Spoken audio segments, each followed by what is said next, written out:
ഇന്ന് നമ്മൾ 4 മണി ചായയുടെ കൂടെ അല്ലെങ്കിൽ എളുപ്പത്തിലൊരു ബ്രേക്ക്ഫാസ്റ്റ് റെസിപ്പിയൊക്കെ ആയിട്ട് ചെയ്യാൻ പറ്റുന്ന ഒരു സിമ്പിൾ റെസിപ്പിയാണ് കേട്ടോ ചെയ്യുന്നത്. പഴം വെച്ചിട്ട് സാധാരണ നമ്മൾ ചെയ്യുന്ന പഴം വാട്ടുന്നതിന് കുറച്ചൊരു വ്യത്യാസത്തോട് കൂടിയിട്ട്. അപ്പോൾ അതെങ്ങനെ ചെയ്യാന്നുള്ളതൊന്ന് നോക്കാം. അപ്പോൾ ആദ്യം നമുക്ക് ഇതിലേക്ക് വേണ്ടിയിട്ട് ഞാനൊരു 3 നേന്ത്രപ്പഴമാണ് എടുത്തിട്ടുള്ളത്. ഇതുപോലെ തൊലിയൊക്കെ ഒന്ന് കളഞ്ഞതിന് ശേഷം നമ്മൾ കായ്പോളക്കൊക്കെ വേണ്ടി മുറിച്ചെടുക്കുന്നുണ്ടല്ലോ, ആ രീതിയിലൊന്ന് മുറിച്ചെടുക്കാം. 3 പഴവും ഇതുപോലെ മുറിച്ചെടുത്തിട്ട് ഒരു സൈഡിലേക്ക് മാറ്റി വെക്കാം. ഇനി ഇതിലേക്ക് നമ്മൾ മധുരത്തിന് വേണ്ടിയിട്ട് പഞ്ചസാരയ്ക്ക് പകരം ശർക്കരയാണ് എടുക്കുന്നത്. അപ്പം ആ ഒരു വലുപ്പത്തിലുള്ള ഒരു കട്ട ശർക്കരയാണ് എടുത്തിട്ടുള്ളത്. ഒരു 115 ഗ്രാം വരുന്നുണ്ട്. അത് ചെറുതായിട്ടൊന്ന് പൊടിച്ചിട്ടിട്ട് ആദ്യം ഒന്നങ്ങ് ഉരുക്കിയെടുക്കുക. അതിലത്തെ കല്ലും പൊടിയൊക്കെ ഒന്ന് പോയി കിട്ടാനാണ്. ഇനി നല്ല വൃത്തിയുള്ള ശർക്കര ആണെന്നുണ്ടെങ്കിൽ നമുക്കിങ്ങനെ ഉരുക്കൊന്നും വേണ്ടാത്ത ഡയറക്റ്റ് നെയ്യിലേക്ക് ജസ്റ്റ് ഇതുപോലെ കുത്തി പൊടിച്ചിട്ടാലും മതി കേട്ടോ. അത് നോക്കിയിട്ട് ചെയ്താൽ മതി. ഇത് ഉരുക്കിയെടുക്കുന്ന സമയത്ത് ഒരുപാട് വെള്ളം ചേർക്കരുത്. ഒരു 3 ടേബിൾ സ്പൂൺ വെള്ളം മാത്രം ഒഴിച്ചാൽ മതി കേട്ടോ. അല്ലെങ്കിൽ പഴത്തിലേക്ക് വെള്ളം കൂടുതലായി പോകും. നമുക്ക് നല്ല വെള്ളം അധികം ഇല്ലാത്ത രീതിയിലാണ് വേണ്ടത്. അപ്പോൾ നന്നായിട്ട് ഉരുക്കിയിട്ട് ഒന്ന് അരിച്ചിട്ട് ഒരു സൈഡിലേക്ക് മാറ്റി വെക്കാം.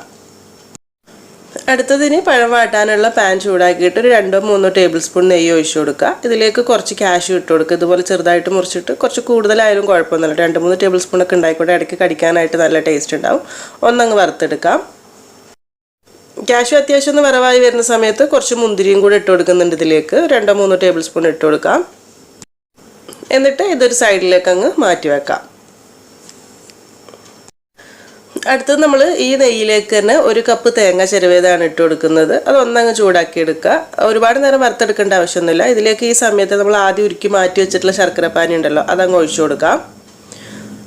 ഈ ഒരു അളവിലാണ് കേട്ടോ വെള്ളം ഉണ്ടാവാൻ പാടുള്ളൂ. കുറേ വെള്ളമായി കഴിഞ്ഞാൽ പഴം അതിൽ കിടന്നിങ്ങനെ വെന്തുടഞ്ഞു പോകുന്ന പോലെ ആയിരിക്കും. അപ്പോൾ അതുകൊണ്ടാണ് വളരെ കുറച്ച് വെള്ളത്തിലാക്കിയിട്ട് ഇനി ഇത് രണ്ടും കൂടെ ചേർത്തിട്ട് നന്നായിട്ടൊന്നങ്ങ് വറുത്തെടുക്കുക. ഒന്നങ്ങ് വറുക്കല നല്ലോണം ഒന്നങ്ങ് മിക്സാക്കി ചൂടാക്കി എടുക്കുക. അതിൽ കിടന്നിട്ട് ആ ഒരു ശർക്കരപ്പാനി ഒന്നങ്ങ് വറ്റി വന്നോട്ടെ. ഈ സമയത്ത് ഇതിലേക്ക് ഫ്ലേവറിന് വേണ്ടിയിട്ട് കുറച്ച് ഏലക്കാപ്പൊടിയും കൂടെ ചേർത്ത് കൊടുക്കാം.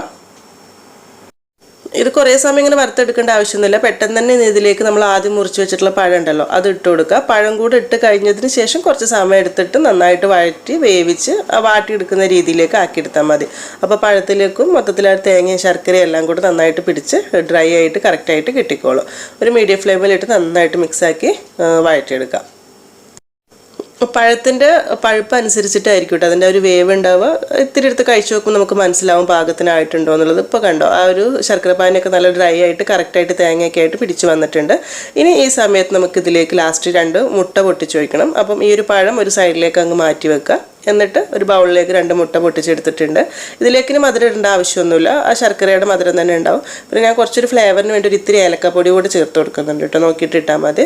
എന്നിട്ട് നന്നായിട്ട് മിക്സ് ആക്കിയിട്ട് ഇതിൻ്റെ ഈ ഒരു സൈഡിലേക്ക് ഒഴിച്ചു കൊടുക്കാം. നമ്മൾ സാധാരണ എഗ്ഗ് സ്ക്രാമ്പിൾ ചെയ്തെടുക്കുന്നത് ജസ്റ്റ് ഒന്ന് കുത്തി ഉടച്ചെടുക്കുമല്ലോ. ഒന്നങ്ങ് ചൂടാവുന്ന സമയത്ത് ഇതുപോലെ നന്നായിട്ടൊന്ന് ഉടച്ചെടുക്കുക.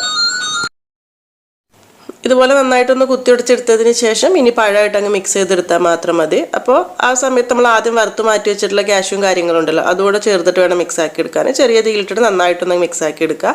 ഇങ്ങനെ മിക്സ് ആക്കുന്ന സമയത്തിന് മുട്ടയുടെ വേറെ ചുവ ഉണ്ടാവും എന്നൊക്കെ ഒരു ടേസ്റ്റ് വ്യത്യാസം ഉണ്ടാവുമെന്ന് തോന്നും. പക്ഷെ പ്രശ്നമൊന്നുമില്ല കേട്ടോ. പഴത്തിനോട് അങ്ങ് യോജിച്ച് നിന്നോളും, യാതൊരു പ്രശ്നവും ഉണ്ടാവില്ല.